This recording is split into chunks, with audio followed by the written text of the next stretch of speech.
Zo'n 1893 water in Dronriepel cheese maken. Het melkfabriek hier doet 54 leden en maken boter, cheese en soepen. Troch de jaren heen groeit het fabriek uit naar een modern bedrijf. De cheese uit Dronriep is toch miljoenen mensen eten en de hele vraat ook in. Maar daar komt Jood een eind aan. De cheeseopslag dat gewoon waar 50 ton cheese luidt is van de morgen zo goed als leeg. En van de middag worden de allerlaatste cheese maken. Locatiemanager Hette Bauma zucht waarom op de laatste 10 jaar. De kracht hier dat wij hier een hele soort verschillende cheesesoorten maken kunnen.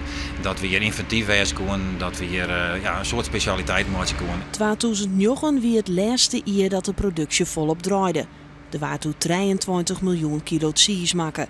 Seert Oosterhof, chef van de technische dienst, had het van dichtbij mooi maken. Hij werkt al 36 jaar bij het zuivelfabriek en had mooi maken hoe de productie door de jaren verloren is. Er is natuurlijk veel meer handmatig werk, meetinstrumenten. Ja, er weer wel wat, maar heel weinig.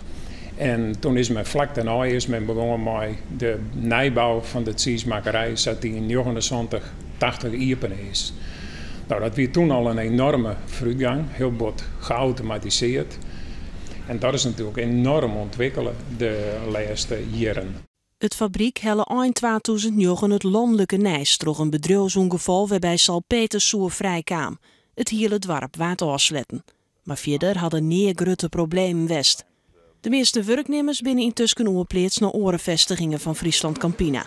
Maar ming de gevoelens nemen ze afscheid van het bedrijf dat ze jaren werken hadden. Nou, wat twee leden. Van de ene kant wrang dat zo'n mooi bedrijf als dit sluiten wordt vanwege een strategie. En van de andere kant, ja, ik heb een hele goede periode, een hele mooie periode.